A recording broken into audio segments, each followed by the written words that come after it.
Voyons maintenant que veut dire le terme Église catholique. Le mot catholique signifie universel, dans le sens de selon la totalité ou l'intégralité, c'est-à-dire que l'Église est catholique dans un double sens. Elle est catholique parce qu'en elle, le Christ est présent. Là où est le Christ Jésus, là est l'Église catholique, nous disait saint Ignace d'Antioche dans ses lettres aux Smyrniotes. Et en elle, donc l'Église universelle, subsiste la plénitude du corps du Christ, uni à sa tête, donc uni à Jésus. Jésus est la tête et le corps, c'est l'Église, c'est tous les croyants du monde entier, c'est en ça qu'elle est catholique. L'Église, évidemment, n'est pas le bâtiment, bien qu'on l'appelle aussi comme ça, mais les catholiques sont tout à fait d'accord et clairs sur le fait que l'Église, c'est les chrétiens de tout le monde entier, en tout cas les chrétiens véritables. Et ce qui implique qu'elles reçoivent de lui, donc de Jésus, de la tête, la plénitude des moyens de salut. Que Jésus a voulu, la confession de foi droite et complète, la vie sacramentelle, donc tous les sacrements, la vie sacramentelle intégrale et les ministères ordonnés dans la succession apostolique. L'Église était, en ce sens fondamental, catholique au jour de la Pentecôte, lorsqu'il y a eu toutes sortes de gens qui étaient là, qui ont parlé toutes sortes de langues, et elle le sera toujours jusqu'au jour du retour de Jésus. Elle est catholique aussi en ce qu'elle est envoyée en mission par le Christ à l'universalité du genre humain. Matthieu, dans l'évangile de Matthieu, à la fin, Jésus disait « Allez par le monde entier, annoncer la bonne nouvelle, etc. » Tous les hommes sont appelés à faire partie du peuple de Dieu. C'est pourquoi ce peuple, demeurant un et unique, est destiné à se dilater aux dimensions de l'univers entier et à toute la suite des siècles pour que s'accomplisse ce que s'est proposé la volonté de Dieu, créant à l'origine la nature humaine dans l'unité et décidant de rassembler enfin dans l'unité ses fils dispersés. Ce caractère d'universalité qui brille sur le peuple de Dieu est un don du Seigneur lui-même, grâce auquel l'Église catholique, efficacement et perpétuellement, tend à récapituler l'humanité entière avec tout ce qu'elle comporte de bien sous le seul chef, dans Christ, dans l'unité de son esprit. Alors, chaque église particulière est catholique. L'église du Christ est vraiment présente en tous les légitimes groupements locaux de fidèles qui, unis à leur pasteur, reçoivent dans le Nouveau Testament, eux aussi, le nom d'église. En elle, les fidèles sont rassemblés par la prédication de l'évangile du Christ. Le mystère de la scène du Seigneur est célébré, donc l'Eucharistie, et dans ces communautés, si petites et pauvres qu'elles puissent être souvent ou dispersées, le Christ est présent par la vertu de qui se constitue l'Église une, sainte, catholique et apostolique. On entend par Église particulière, qui est par exemple le diocèse, une communauté de fidèles chrétiens en communion dans la foi et les sacrements avec leur évêque, ordonné dans la succession apostolique. Ces églises particulières sont formées à l'image de l'Église universelle. C'est en elle et à partir d'elle qu'existe l'Église catholique, une et unique.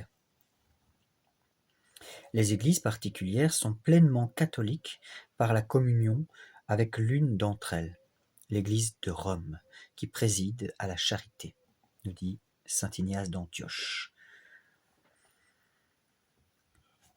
Car avec cette Église, en raison de son origine plus excellente, doit nécessairement s'accorder toute Église, c'est-à-dire les fidèles de partout.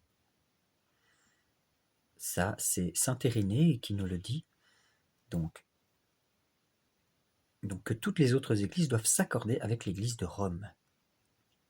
Saint Irénée qui était en l'an 180, je pense, si je ne me trompe.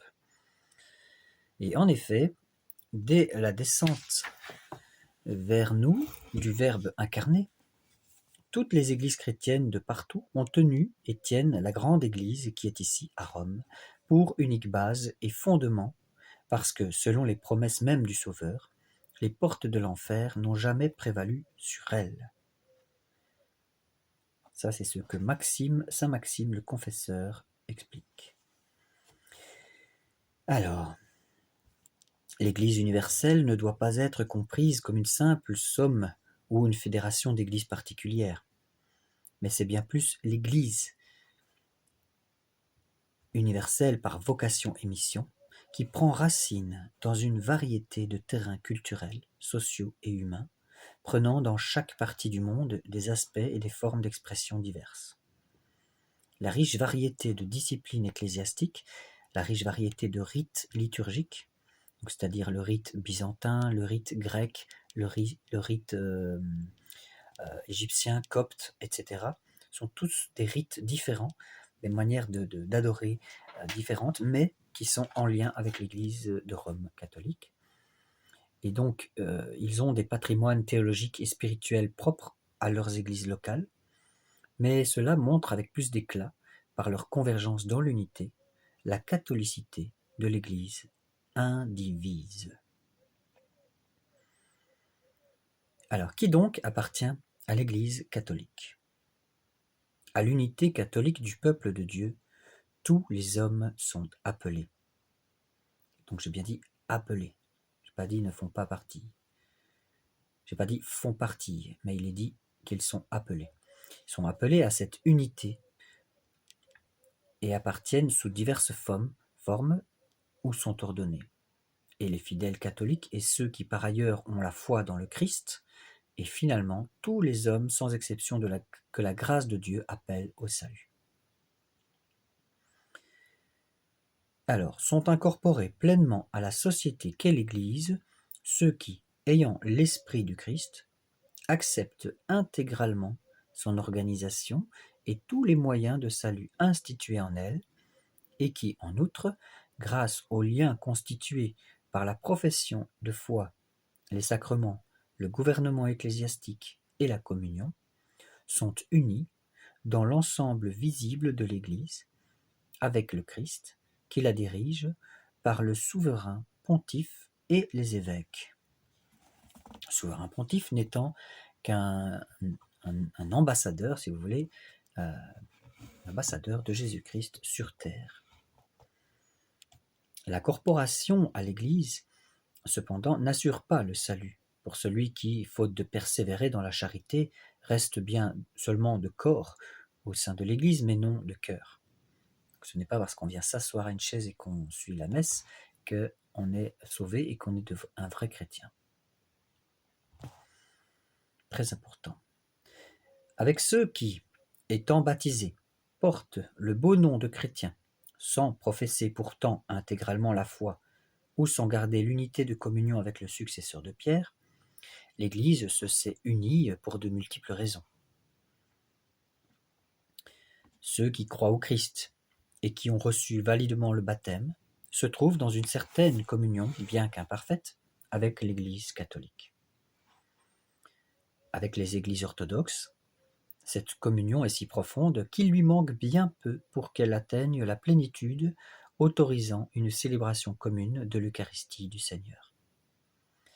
Ça, c'est ce que le pape Paul VI disait dans son discours en 1975.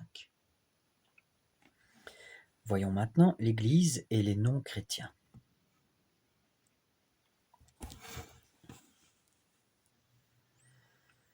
Quant à ceux qui n'ont pas encore reçu l'Évangile, sous des formes diverses, eux aussi sont ordonnés au peuple de Dieu. Ordonnés ou appelés. Le rapport de l'Église avec le peuple juif, par exemple. L'Église, le peuple de Dieu dans la Nouvelle Alliance, découvre, en scrutant son propre mystère, son lien avec le peuple juif. Nous savons que Jésus était juif et que les premiers chrétiens étaient juifs. Donc, évidemment, l'Église a une racine juive. C'est à eux que Dieu a parlé en premier.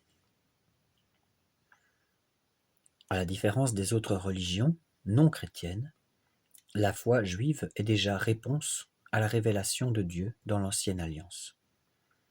C'est au peuple juif qu'appartiennent l'adoption filiale, la gloire, les alliances, la législation, le culte, les promesses et les patriarches. Lui, de qui est né, selon la chair, le Christ, nous dit Paul dans sa lettre aux Romains. Et il dit aussi que les dons et l'appel de Dieu sont sans repentance, c'est-à-dire que Dieu a appelé le peuple juif et il va agir, et les Juifs doivent se convertir. Par ailleurs, lorsque l'on considère l'avenir, le peuple de Dieu de l'Ancienne Alliance et le nouveau peuple de Dieu tendent vers des buts analogues. L'attente de la venue ou du retour du Messie, notamment.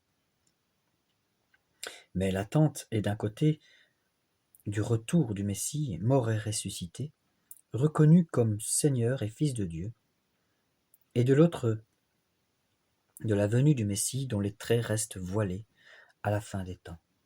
C'est une attente accompagnée du drame de l'ignorance ou de la méconnaissance du Christ Jésus. Les relations de l'Église avec les musulmans, eh bien, il est écrit dans l'Humen Gentium que le projet du salut enveloppe également ceux qui reconnaissent le Créateur. En tout premier lieu, les musulmans qui professent aussi la foi d'Abraham, puisqu'ils sont fils d'Abraham, selon la chair, ils adorent avec nous le Dieu unique, miséricordieux, juge des hommes au dernier jour. Le lien de l'Église avec les religions non chrétiennes est d'abord celui de l'origine et de la fin commune du genre humain.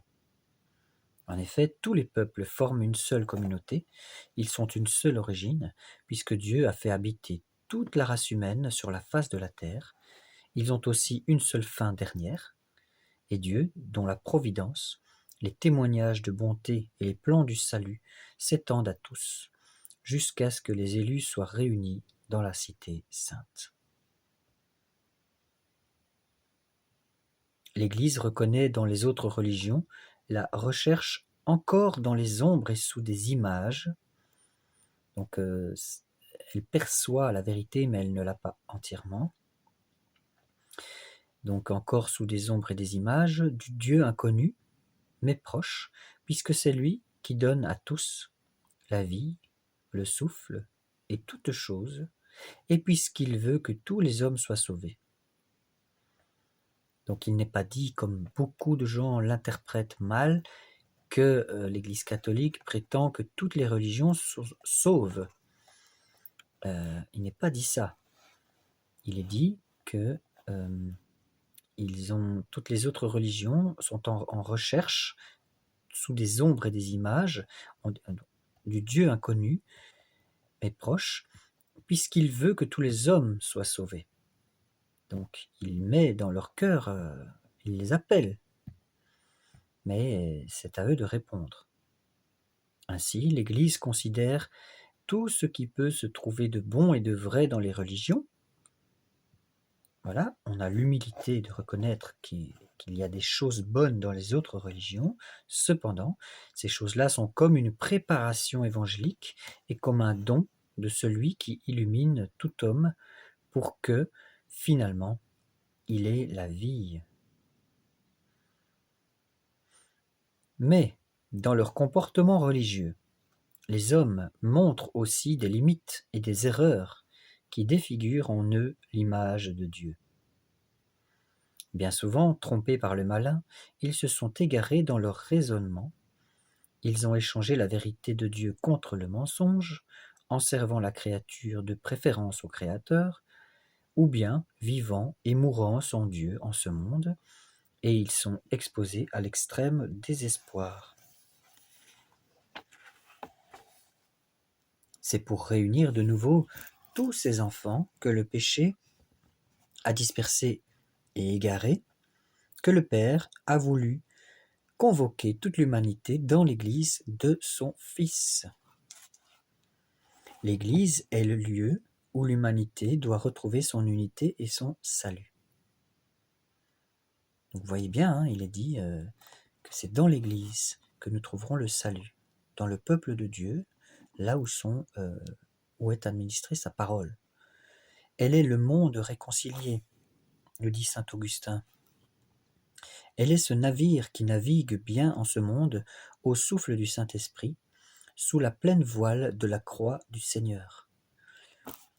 Ça, c'est saint Ambroise qui nous le dit. Et selon une autre image chère au Père de l'Église, elle est figurée par l'arche de Noé qui seule sauve du déluge.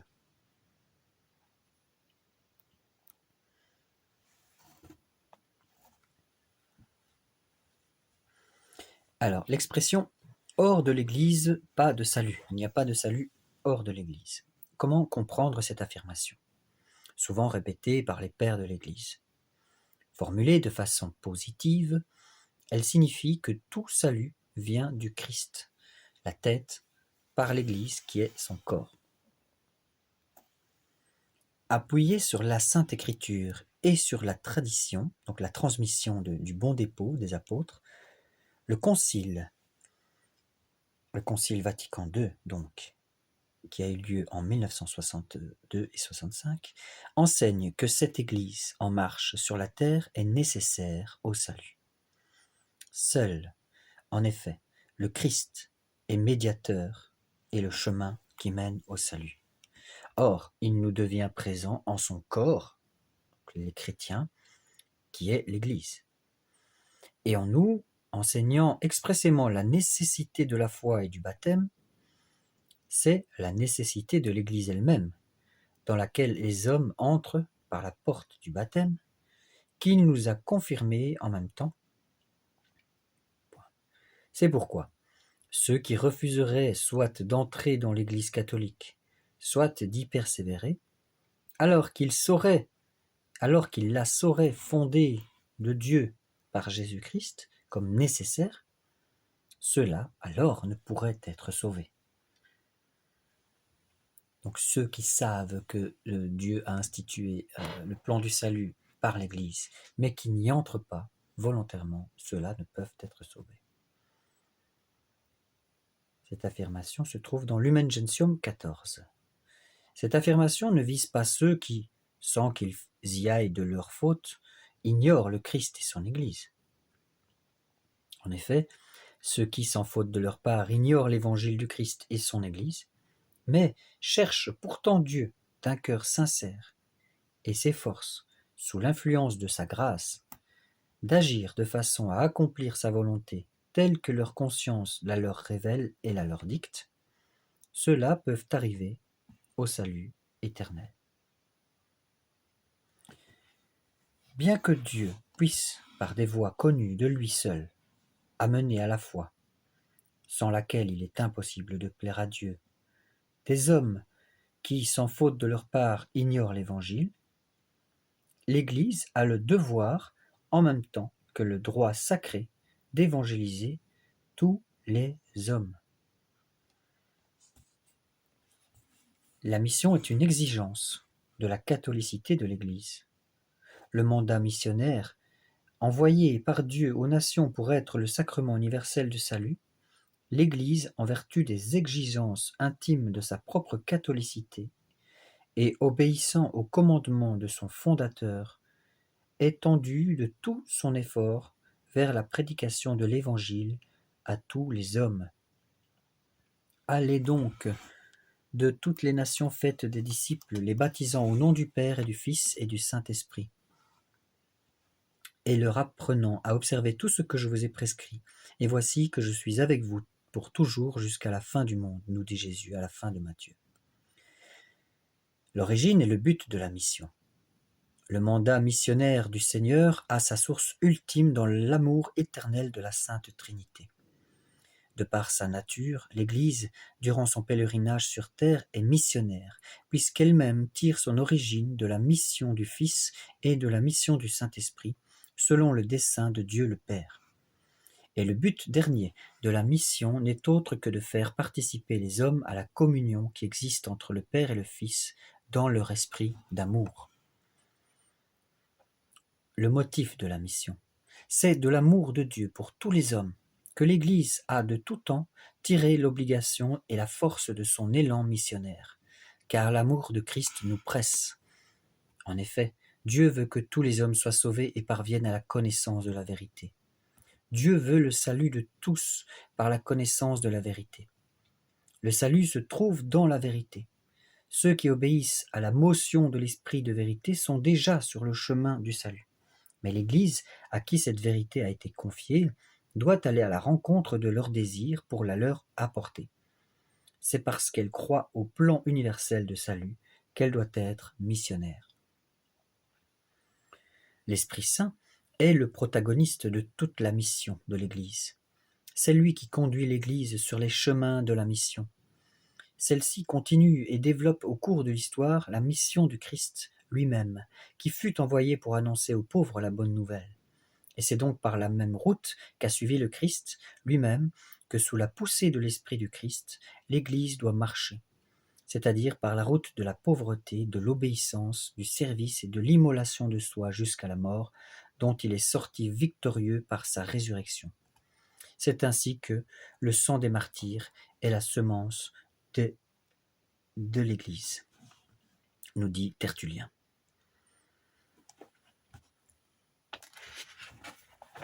Je conclus.